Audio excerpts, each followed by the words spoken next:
Abladia be any go where you could see the go festival page. Wabanye de o manye mene tu for ni ma tu for na ma tu for ko homo wa afiyeli 2024 pato wa sa yako mene bini kabodu one ene hiwo waba ni waba bote agbo ahia alo agboku hia jiamle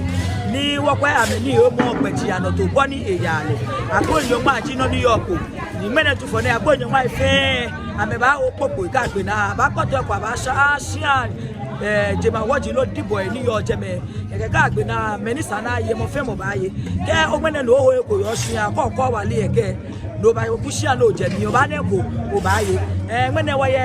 alataja no ni ji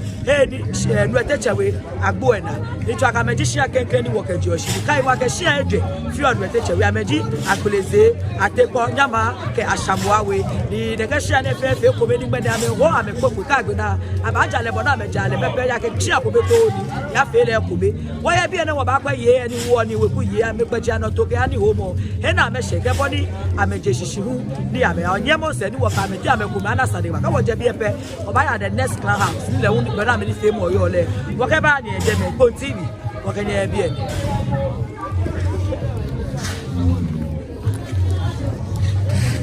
la bo ni ike ebu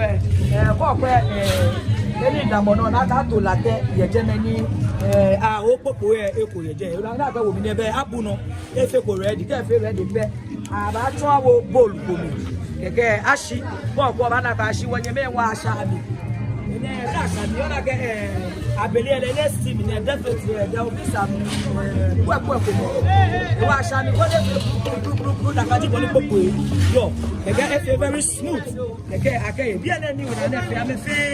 beteche we shia ko betu emi bi so ji me ni huo ni ye bi ene ni ya ti afa ona ke akaba ke shia eje na fe le ko be wa me ni ho mo efa wa eje ake mejo ni ba ja wo sana ho le ni yefa bona fe ni ka ja na she mo fe mo ni ba je shia hu ake be ba ye ko ke be ba na ko de ye so ke be ba shi bi ma ya a mi ko ko ke nwo ni ga ko ti bi won ba ye wo no ye je me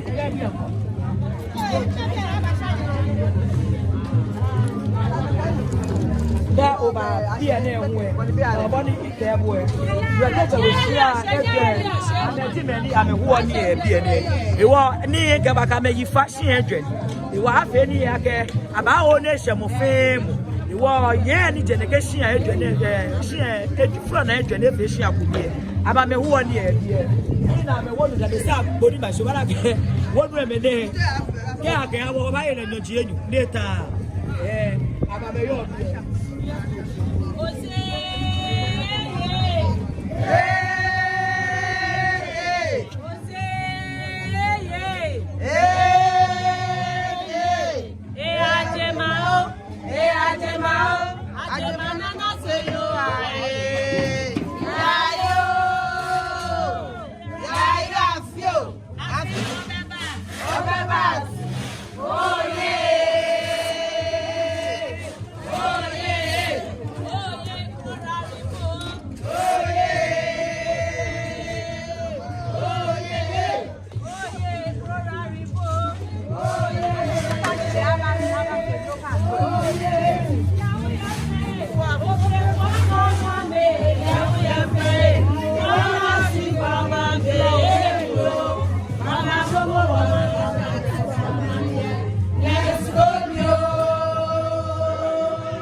kenye bana sa de baku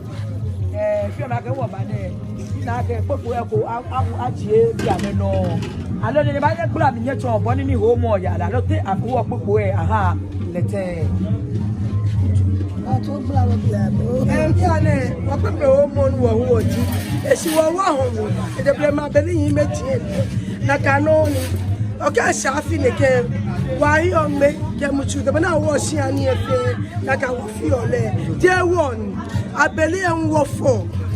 play. Okay, that the phone nianu. Okay, let's see nianu. Okay, no talk up to Mark. Okay, Lamo. Steamy. I can't set them all.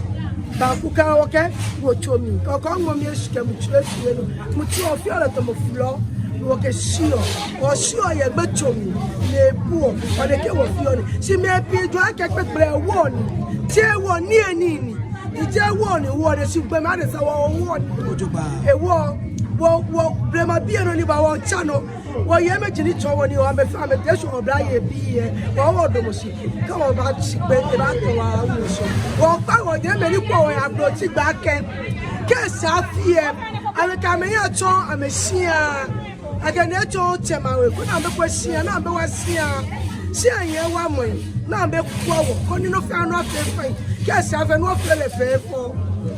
No, what I do. Ebula mi echo oboni ahola wake amewe gro ba ekokori meni uyo je le won ape ameni o mo boni le hu eyale eha eje yera don yi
Shafi wo yo ke kayo teme alo blame abiye ni woye agboye fe New York won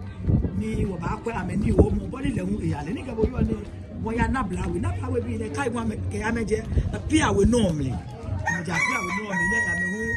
e to ma me separate ame ifu ameni o mo ya no ye bi e to ake nablawe bi eni wo ni ame wo se bi eni o ba kwa me gbeje to ke na me ka me ni o mo ise ke deri ameni o mo le hu eyale eha wo pe o ba bi popo e bo ni agbara mi aso wo e wo mo no ba na mo wo ana bra obi anya awolo la sko be ko so be ya kweku wa ya wu so na ya we ko ya shado so ya so ya kweku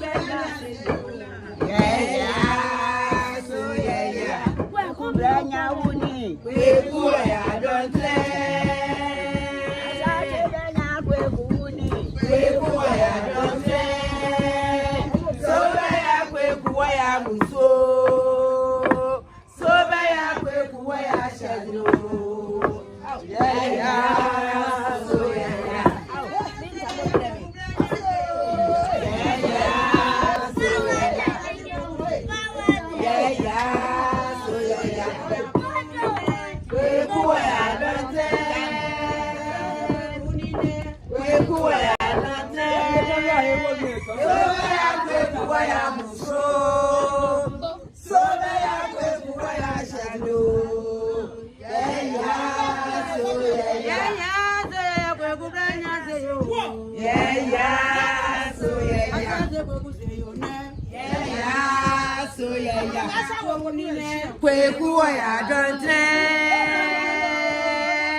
Boni mi yo ne ke mi mami bi ke na bi e wo fi ko mi ake won wo ba ya fi e won wo ba nye wo popo ni wo ye je do ake wo ke wo kushi awe be san mo ko wo you personally ake bodin cho ko meto e ka wo ku ko nye me ni ba nye fe ko be ni nya unye wo ko kwa bi ene ke o le sunye si awo yo ni amehu ame fe ko me ni amehu ame so ame popo ni amehu ame ba ame bi ka ame na bi ke kaso we ke nyeme aba fe ko me ni sana ka me no ha maka ba ha me ni baba shan de ba yehu ame wan baba shan ni ame ba ye e wo je agbo ye pe ni wo ka bo wo kwe ni nye kwa nye yabo nye ba nye ho we ka nye bu anye ni bia na ka nye onye ho nye kokwe nye yi ye ra do yi wo je bi e won ya ajeman we wake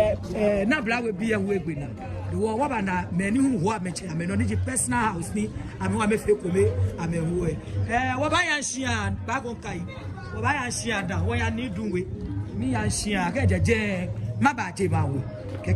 jaje ma we ma ya ma ni we ke nja ba do ma tete na ku we ke ni tete na ku we na gbe ne ma bote josh ke ole hu akwe ame ni o mo boni le hu e ya le e ha ni ke bo yu one solo ni we kushia yo ni solo na ho ni enye me ko mala me ho ye shia no shi ka blema e na ho ye ne be ke je blema na yo awo e je me desani afa kusun e ya ke me ni ba she na ka jibo na me tole me ko mela me no am fi ye ba me ncha me we kushia amle aha no nje to mo ni shi ko kwa he ko me ka ba ho ni aye he ni aya ho ye ka gbe na keke akete ba ne bala ke ko le mo ni ba bo ade alo mo ba to shia ibaraka ba fi akende afi ye ede aha wo na kajibo ni le mu ya ale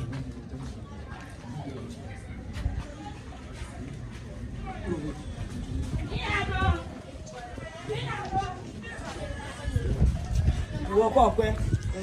igbe no wo je ona ni wo je ni ko le ni bi wo shi ayo wo shi le wo sami ami je meji ye ni duwe bi e wo ni ene ni shi ani aho wo ma je bi e da don ni ma si akoko ni duwe bi e ni ma sun omo yo ene ti be na meji ni du alo wo ji ni duwe bi e wo ji ni duwe bi e won ke sha fi obi ene wo wo popo eye te wo pe na dana ke ya shi awulu emi ni atu okusun eje ke me ni ba ye hu e mo fe mo be ba ye e ko eje anyo ko ene le shi awon ni shi ani ba ni ami o se la le nyo ni mi tebe na ke shi abi e hu oni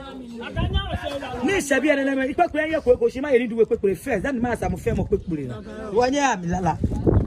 mami wo mo ni alowo lala o fe mo pa so o le ke yin la o yin oyo ele lo apa e mo ele o se abasa ni mo na sa o se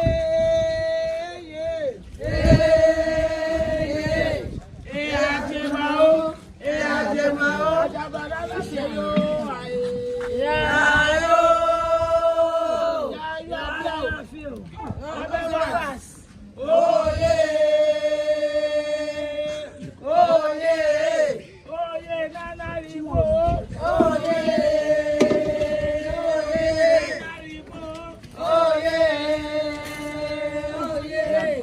Papa le sami o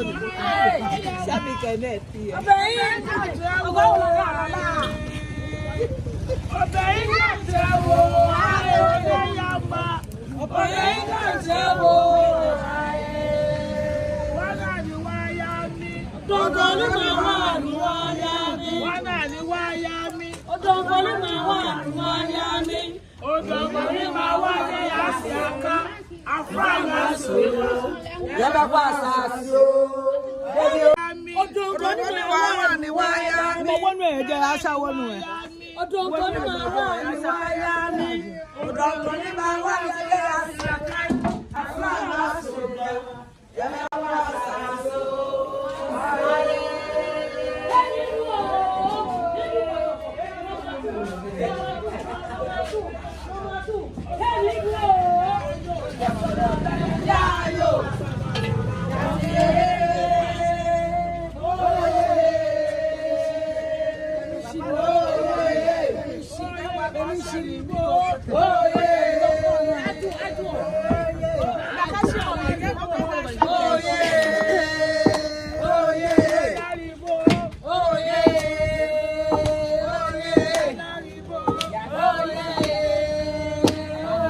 Binu Jacob Adumwa, Rebecca na Seja Ninduwe, Ganya Fin, Yanya Echo, see Africa Black, I want to go back about you drone cover, Jolly Buffet Bana La Bluchim. A war wherever while I want, according what's Africa bar, never a lot of bar.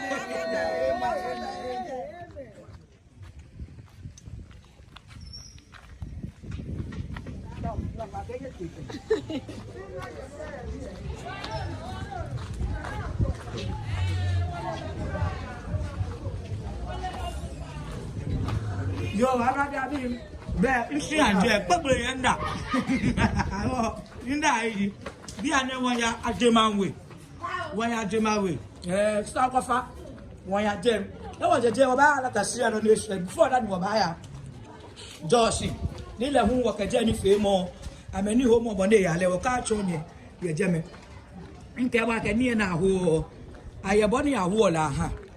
My firm or Kajablema, money back to allow you no panel, a clan bonny a home or Bemino Shia Sholekue. Kaja, you're Baba, about agenda. Come on, as Sumaka chat and buy a buy again. I look as soon as an outfit about Africa,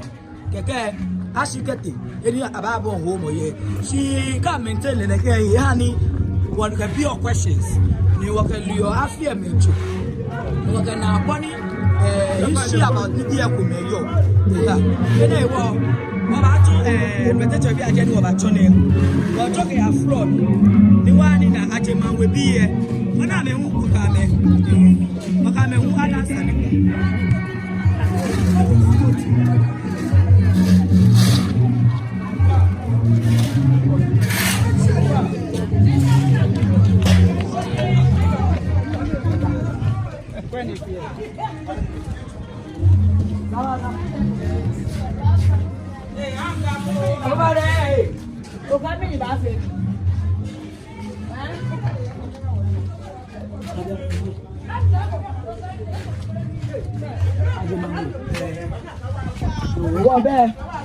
Jema bien na ke amegbena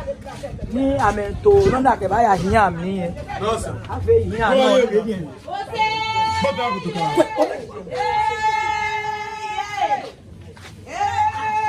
anyway on ajema we bi ye ame hu bi ame ho ame ni ye ni na wona to aso ne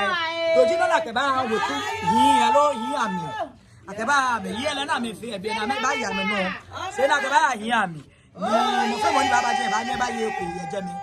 oye Gloria Libo oye ya fe ji ma se ko ya ko pe o ya fe yo wala se wa ma me wa ma mo na ko na sa ma ne yes yo se bi ko ma wa ni ya fe awure wa na me ya fe Mama si mama me yo, mama mama mama mama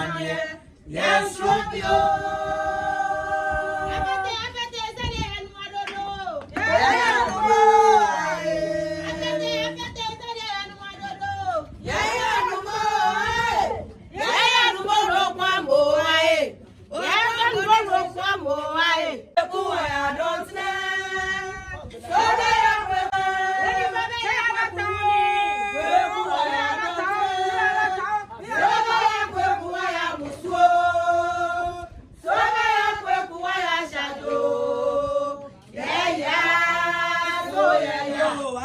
irado ale no ka ne se kan ya bi ni ye mansem e anya hu he wale kono wasa afi be na mi nye ka wasa pe e bi ko waka nye wanya me ka wa bi ni yo mansefi then for ni wa fi o ya fi na mi ni wa hi o ya ka fi na me yo amena no ni wa fi o awa wa ha ma fi ya fi na me yo wala fi abe no ngba kwa me no ye he na me yo fi ni wasa afi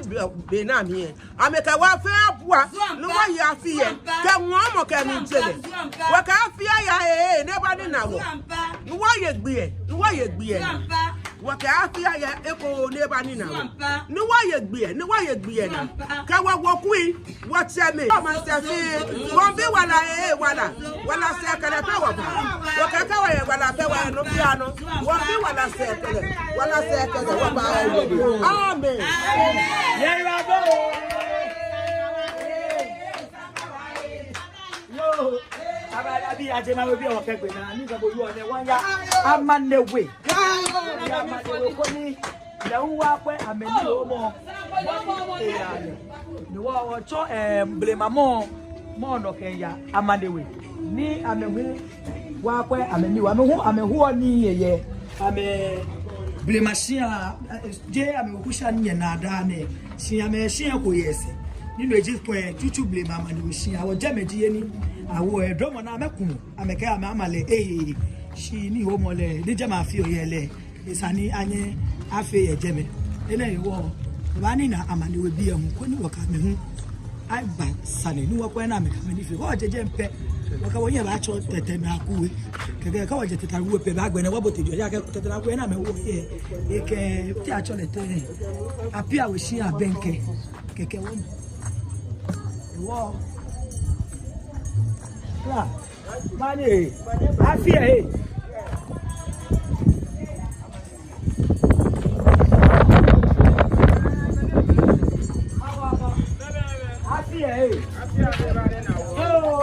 bi be wo se amanewe bi e ano ni amehu won baba ko ameni ho mo boni eyale eya ke ni amese wo o ba lo o ba bi e ko o ba na te abe ake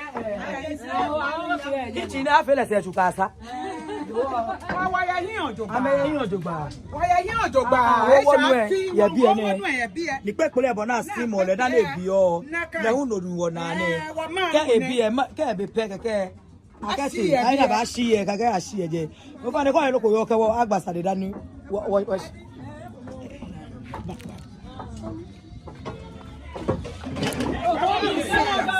wole ke wo ba le kuku ona sa de na ame wo se la la enyoko dani wo shi ame wa ke mi fe ni yo nya lo si e ko nya ni de o se ye o se ye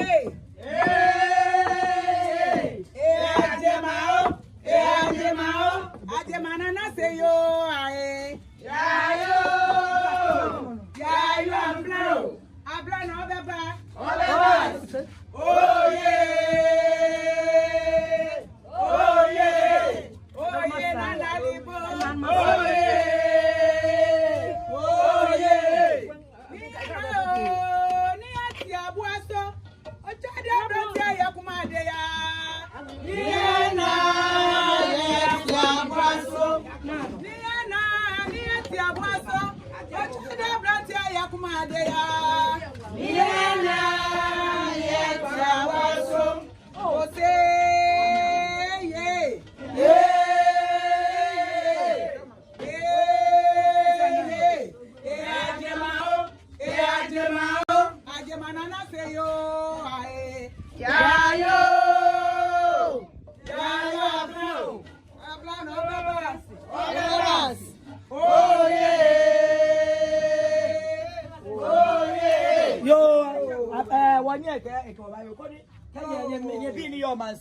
me na me fe ame ko wo ye po TV ono ni ya no na fe ame nanyi ko ni ye shewe mo nyi yo ke ha me nye ke ha ame dani wa ahia kokoro yo afi na kan afi ete e baba ni nawo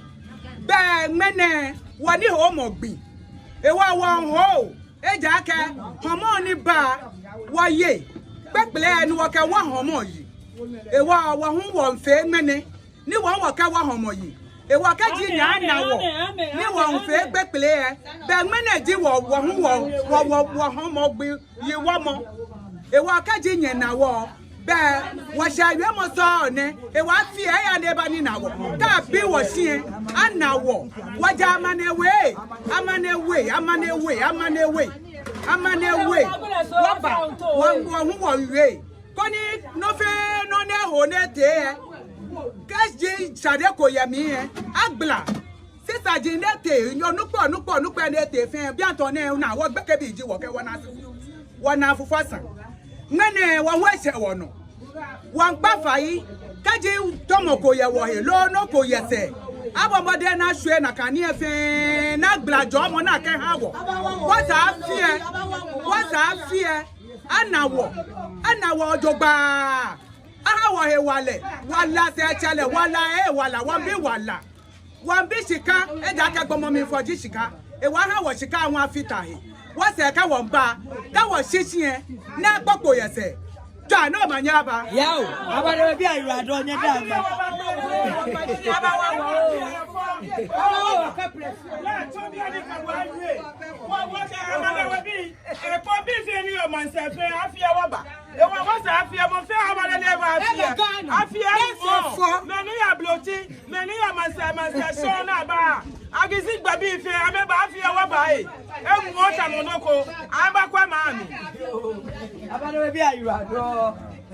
abebomode wa mike wona be di afie ya le nke wa na se mami enwo bitu ake mo fe mo boy wo mode ake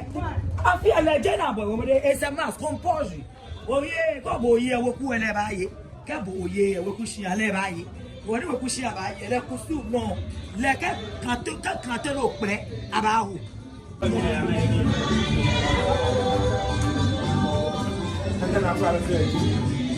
Wa be ane ablade abi tete na ku ebi ye ameho ye ajemanwe tuwe amegbodo shi ase amegbodo tuwe se jameje ni ameho ameno ye ni ko obo shela la na la bana ke igaba ke so alata hie no njo shi hie no alata bi la instead of ablade ameto ajema eja ke ni ajema ni ajema we la nko eleji ajema we yito wo ka me la me cho ajema o sta o se jo shi mana ka babo ya ablade o na ko betu no aye me no ni bi e bi ala ta me ka me la me ka bna wo ni he ja kala ta me a chomo fante na bada ba ko ade ka cho su ga ni bi na ka ta ji mo ni yo le wo mo tete na ku e shi ami ame ya ajema we bo tu e se tu na me wo ni e ko ka me gbe na be wo ya jo shi ko ni wo ke ya je ta gbe na hu ye je me wo tete na ku e bi e me ji ko ple na bi e ame hu aba be o je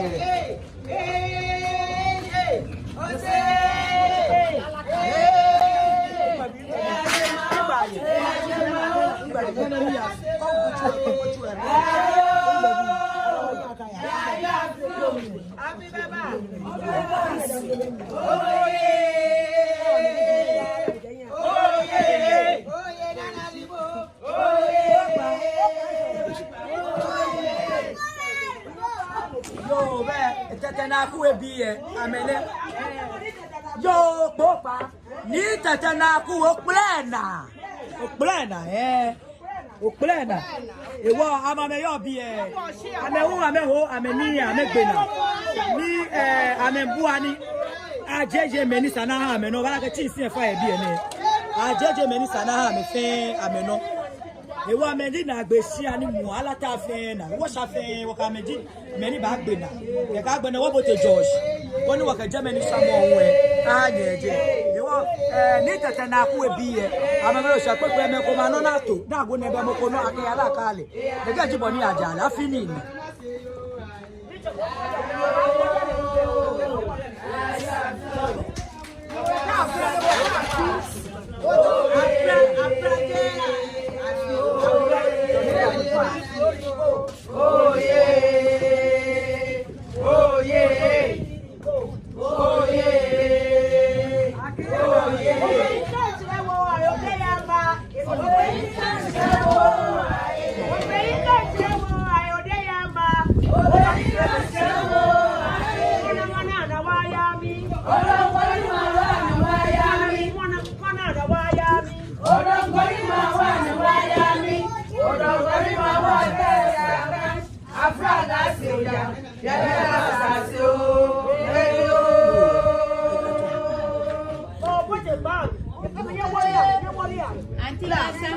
Yo, auntie, na moji auntie masa ebi ene. Abe, ofane ole Ebeneza ni ajeti ablo. Ofane o minini. Ah, ablo chi nabu. We kenke wa ke nabu. Wo le ke bo we ke bo ye bi. E ke ko ka kwa to ale ke ba. Ore ba de.